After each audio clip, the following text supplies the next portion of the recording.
Hi comic fans and book fans, welcome back to my channel. I'm Walt. I'm talking about comics, and this time it's all about single issues again. It's the first half of my latest stack of books, and it's mainly Marvel and one very special, fantastic book that you have to check out.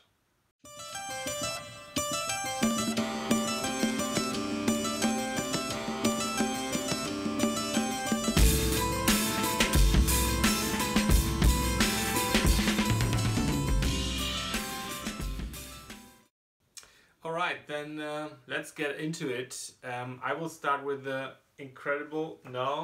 Immortal Hulk. They changed the title, and this time it kind of makes sense because it's not about how incredible and powerful and cool the Hulk is, but the immortal in the name hints at something more spooky and uncanny. And it is. This book is very much Marvel's horror book for the time being. Marvel's horror sector is now one book, and it's called The Immortal Hulk. And I wouldn't have thought so, because the last issue he meets the Avengers, and I thought, okay, now we get into this whole superhero slug it out bullshit. And it is, in a way, exactly that. It's a big fight between Hulk and the Avengers, but it's a very weird one. Hulk is really, he's not holding back. It's not this kind of like superhero fight where they punch each other but nothing happens. Actually, he hurts Thor really badly, and he is more like a monster and not like a hero. And this is like the core of the book. They want to go, they want to create this feel of being afraid of a big monster who's not controllable. The art by Joe Bennett was very strong again, in my opinion. He's doing a great job. The coloring was maybe, a bit too colorful in places, not necessarily all the time fitting the very dark tone of the book. But maybe that's good, because there is some contrast there.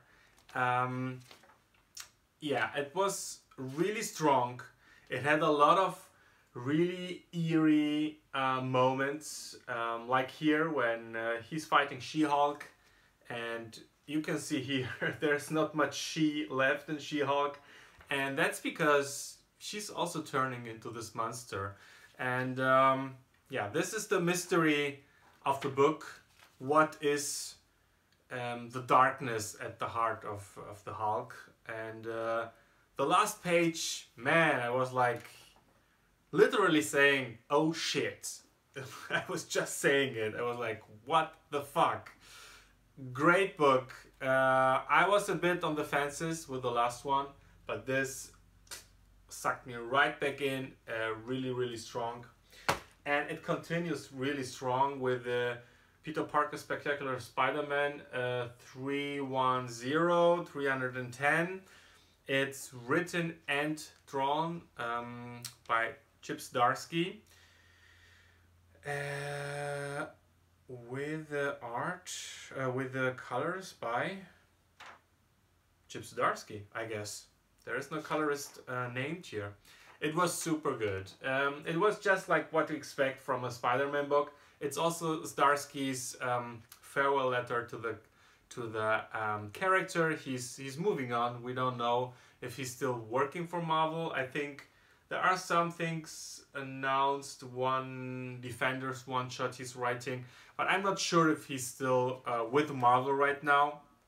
Because the weird thing is, this goes into a crossover, and then it's written by a different artist. And I guess after that they just stop and relaunch it with a new writer.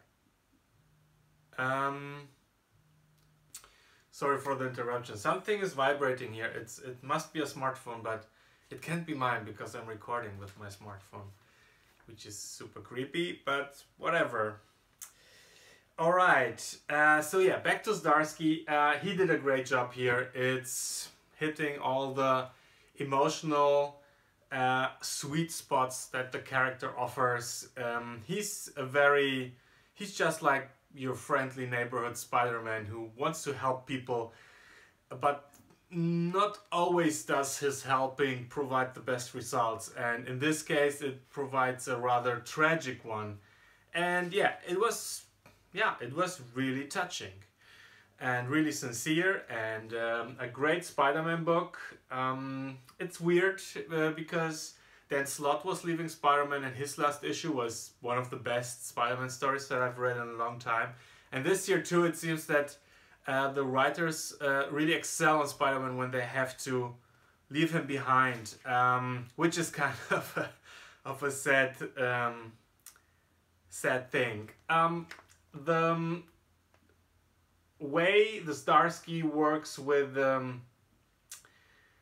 just like the absence of language was super strong. I mean, there is a lot of silent panels going on for things where every word would have been too much. And here you can see that he knows he's working in a comic. So the pictures tell the story sometimes so much better than the words. And especially, of course, if you're doing both. So great stuff. I would love to have a Starsky, at least miniseries, where he does both writing and drawing. I guess Marvel can't afford it because Marvel is paying really badly nowadays. So yeah, like Jonathan Hickman said, it's if you want to work for Marvel, it has to be out of passion. It used to be the other way around. Work for hire is to pay the rent, and you do your free stuff, you do your own creative stuff on the side. Now it's the other way around. You do your creative work where you earn better if you're a well-known creator at least. And then if you have the spare time, you do some Marvel work. Yeah. So I had those two comics and I was like, wow, Marvel is killing it right now. But then other Marvel comics happened, like The Amazing Spider-Man #7. I wanted to see what the buzz is about. A lot of positive reviews for Nick Spencer's run. I was thinking about getting into it with a new #1, but Amazing Spider-Man let me down so many times with price hikes on special covers and bullshit crossovers that yeah, I didn't do it. Also, it's a bi-weekly, so you have to spend $8 a month for Nick Spencer writing, which, don't get me wrong, I used to like him back in the days of Deadly Foes of Spider-Man and like even up to Sam Wilson Captain America. I enjoyed it. But this is just, it's always the same story. It's a loser having to get his shit together. It's always this precise story. And now it's two losers, and the other one is, well, Peter Parker, and the other one is Boomerang from his Superior Foes run. And this reads like a revival of Superior Foes of Spider-Man. What is really nice, that besides the art by Humberto Ramos, who I have to say it, I'm sorry, but I really hate it. I never could stand his art. I know a lot of people love him, and it's fine. But I remember him being on the X-Men, and I just couldn't read it anymore. And this rarely happens. But yes, it's a dynamic art style. I get that people who grew up on manga really enjoy it. But for me, the sweet spot of the issue was the pages by Steve Lieber, who was the collaborator on Superior Foes. And yeah, this was also like the funniest part of the book, which is trying all the time to be funny, but it's also like the same kind of jokes all the time. It's like the telling and retelling of the same old joke, which was funny in the beginning, but I don't know, man. Nick Spencer, you have to create a new writing style for yourself. You kind of locked yourself into one particular style, which is becoming stale. Well, that was the perfect bridge to this book, which is written by good old Chris Claremont. It's X-Men Black, number one. I didn't quite understand what this X-Men Black project is. It's a lot of one-shots which cost $5, have a main story and a secondary one. And I think it's basically a miniseries. And the secondary one is by two writers who I really enjoy. Zach Thompson and Lonnie Nadler, Apocalypse Degeneration Part 1 of I think 5. So this is like 10 pages every week until you have 50 pages of an Apocalypse story. And the other ones are one-shots of particular mutants. And yeah, but I don't get what the hook is for the whole thing. This is basically... the hook for this book, obviously, for most X-fans was, oh my god, Chris Claremont is back and writing X-Men. But we had those comebacks a few times and it was always a letdown. And here it's also a letdown, I have to say. And I wanted to like it, really. But there is so much... it's like in an agency where they try to create this, to nail down the X-Men brand once more for the contemporary times. And we have a story where Magneto hears about the detention center for mutants who are split from their parents, and we know instantly that it's about current American politics. But, you know, if it's so much on the nose, we all know what that the mutants stand for, people who are maligned and who are minorities and whatever. But if you have to do it so strongly, it loses all its power. There was one cool moment where it seems that he's getting into a fight with a bunch of rednecks, and it doesn't happen. This was like the biggest surprise in the whole story, but the rest is also really hard to... It's not easy to understand what Chris Claremont went for here. Because, yeah, we have this beginning where he hears about the center, and then what happened next? I read it yesterday evening, and I already can't remember. Well, he goes there, yes, exactly, and he wants to fight those people. Well, basically he wants to not be this threatening force that all the people are afraid of, but they kind of make him, they tempt him all the time to become this monster. But he's restrained. So that was the story. But it was so boring. Yeah, the next thing, the Apocalypse one, was kind of neat. I liked the art on it. And yeah, but the problem is it's just first 10 pages of something, which, yeah, I don't know. Don't buy it. That's not a recommendation. Doctor Strange with a lackluster cover for number 6. The colors and everything, it's very, very sleepy. You would totally overlook it on the stands. I mean, this is Marvel how it used to be. And this is like major readers Marvel, which is fine, but really, like, all the tonalities, it's the same greenish matte tonality here. It's not a good cover. It's not a good cover. And it's also not a good issue, unfortunately, because this is probably, with Immortal Hulk, it's sharing the top spot of my favorite Marvel series right now. And it started super strong, and it's still good. It was a decent issue, but just, it wasn't the best. Let's put it that way. It feels like, you know, those kind of issues in between arcs, which normally are supposed to be for exploring characters, relationships, you know, more like the soft psychological issues, but this wasn't it either. They start a new story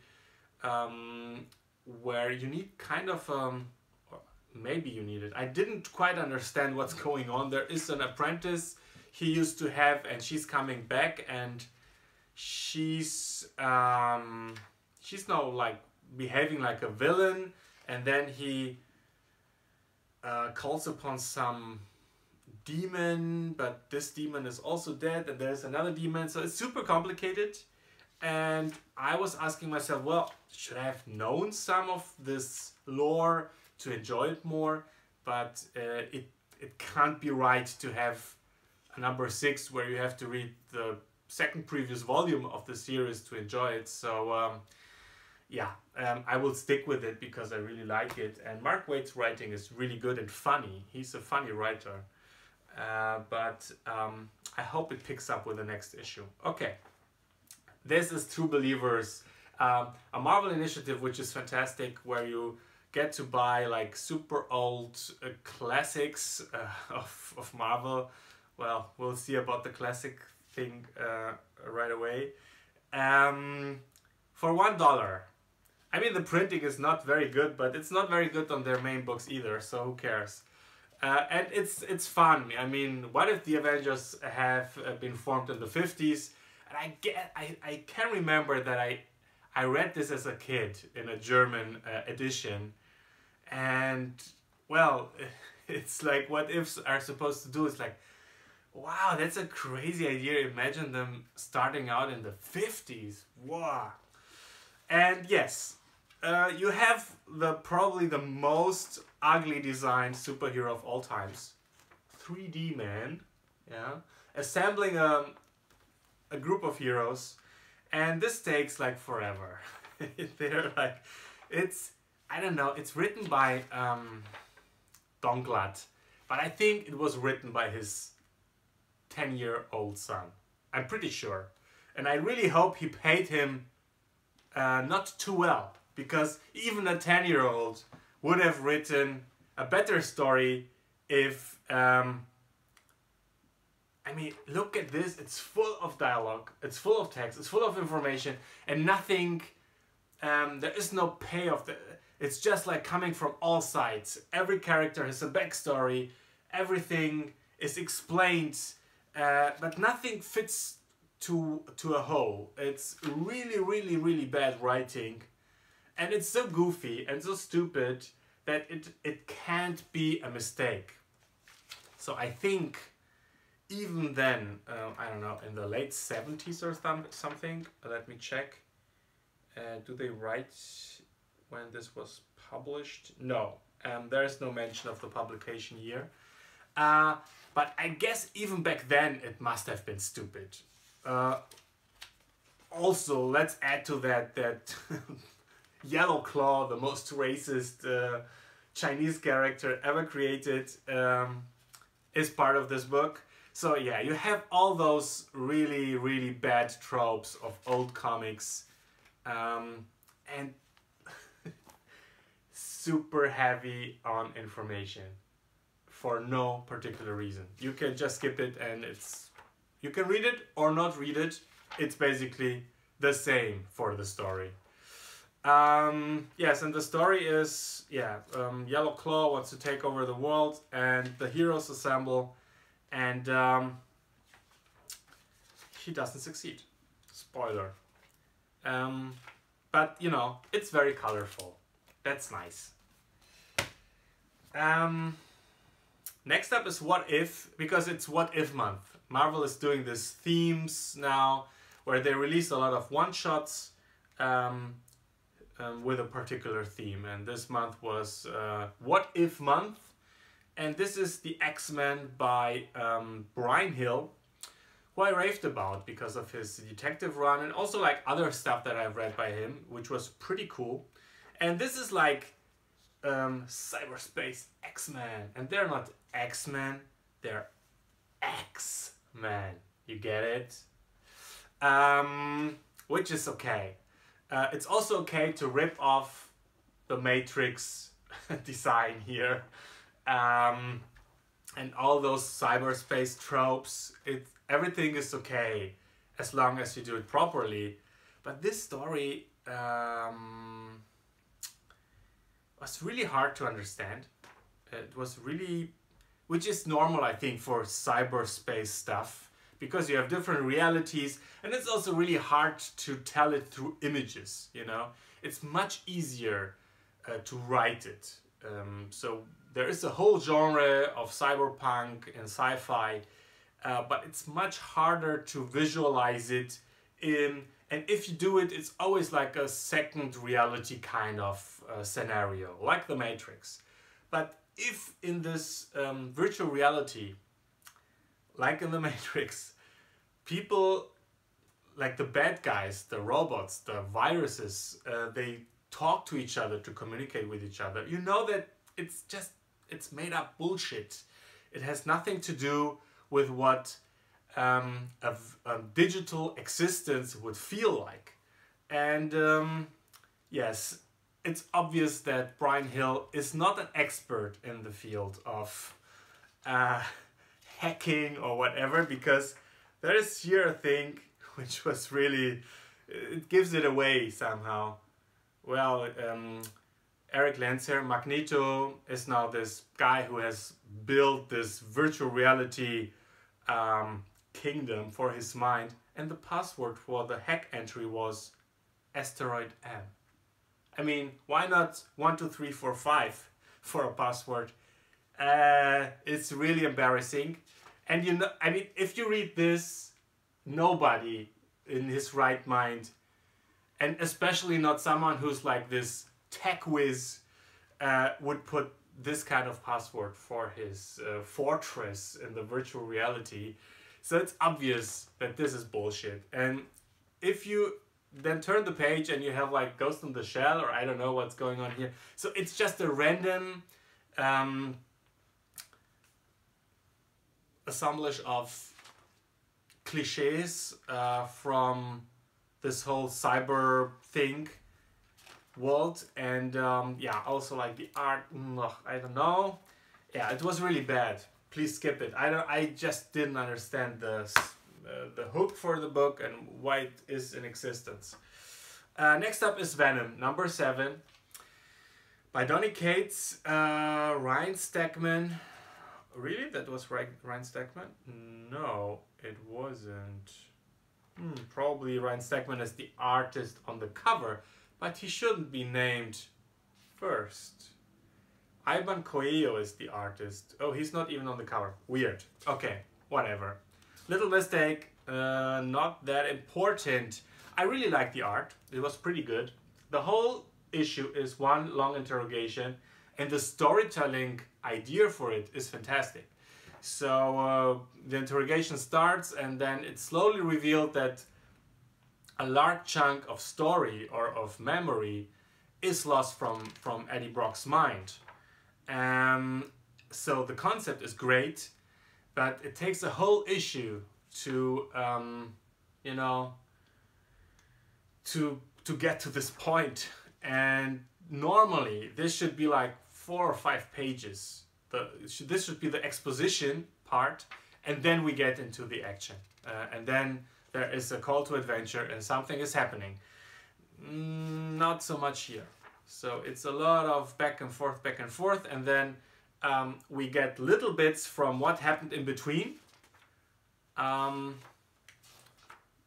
then they're still sitting in this room on the very last page, which I won't reveal because he's saying something. There's a little something has happened off camera, but I'm not sure. I mean, I like the energy. I like the he's a good storyteller, Donny Cates, for sure. But this is so decompressed that I might prefer to read this as a trade. This was really cool. It's the same author. Don Glutt, writing another What If. What if Dr. Doom had become a hero? With art by Fred Kinder. Never heard of this guy. Fantastic art. It was really like classic Marvel art of the 70s. Really good stuff. Look at this.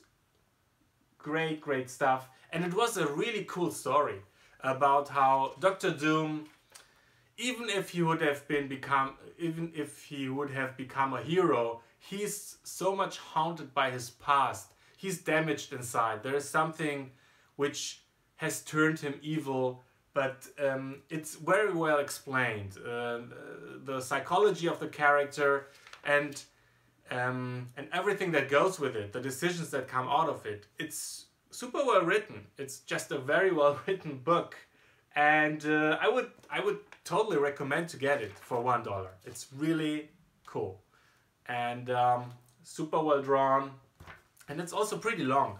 I have the feeling those what ifs were like 30 pages each. Yeah, I loved it. I loved it. Really cool stuff. I have to hurry a little bit because I have to go soon. And okay, let's do this very quickly. This is a new sci-fi book by Aftershock Comics. Peter Calloway is the writer. Alex Shibao is the artist. They're both not very well known. I've read here, this is also pretty cool thing in Aftershock books, that they always have short text about the creators. I think this is very valuable. And Calloway is a TV writer, and you can somehow tell it. The writing is a bit formulaic. The characters, everyone gets his little motivation and backstory, but it feels quite shallow. The thing where he wants to get to will happen in the next issue. It's a first contact story, but the art was also very bland. Coloring is very boring. So it's not a bad book, and I guess if I would have had a larger chunk of it, I would have continued reading it. So in a trade, this would work probably, but I don't need this as single issues. Okay, finally, let's come to the book where I don't have enough time to praise it because it's so fantastic. These Savage Shores. I almost didn't pick it up. Why? Because, and this is a little critique in the beginning, and then after that it's all praise, because this very much looks like a fantasy book, you know. The lettering, the coloring, the cover. Yes, it has like this kind of Indian tropical feel about it, but it could also be like some fantasy planet where everything is a bit Indian. I don't know. I wouldn't have guessed the content of the story judging by this cover. And yeah, I was lucky that the owner of the comic shop where I shop my comics recommended it to me, and I was like, yeah, why not? And it's super good. First of all, the art. This is not even like the best art. Let me start with this. The art is phenomenal, and it's really the design of the page, the actual drawings, and also the colors are amazing. You know, there are those books where it's like the first experience of 3D where you're like, really, is it there? You want to touch it? And this felt like it's you want to just jump into the story and be part of it. But of course, it's not only the art, it's also the fantastic writing by Rem V, who you might know from his image series Paradiso, which I also really liked. I only read the first few issues and I wanted to get the trade. Okay, good reminder to get it now after reading this, because this was written by someone who can write and who has not only read comics but also books. This has a very literary feel in the sense of, like, you know, he can create this dark romanticism of an E.T.A. Hoffman, Mary Shelley, Bram Stoker, and there is this 18th century supernatural feel to the whole story. But the clever thing about it is how he builds it. I can't tell you anything about it because then I have to spoil it, and I can't spoil this because the ending is amazing. It was such a good first issue where you're introduced into the story and you think you know where this is heading, and then at the last page you're like, nope. And yeah, the world building is phenomenal. Obviously, I think he is from India, or at least his heritage is Indian, so he know what he can write this world, or maybe it's just like me being you know, excited that it's just a different world. I don't know if he's writing it well because I can't really compare, but it's finally some other setting that what we see all the time in comics. It's the India of the late 18th century. I don't know nothing about it, and I'm eager to find out more. Please buy this book. It's amazing. You won't be let down if you like good comics. It's as simple as that. If you like good indie comics, and if you like European comics too, because this has a very European feel about it. I can imagine this in a larger hardcover format. This would sell. It's fantastic. Congratulations to the creators. Congratulations to Scout Comics for becoming a fantastic new indie publisher in, I don't know, 1 or 2 years. Their number ones are much better than Images right now. By far. Better than Dark Horse. Really good stuff. So yeah, I'm excited. So should be you. And read more comics. And come back tomorrow for the second part where I will review a few more indies and DC books. See you then. Bye bye.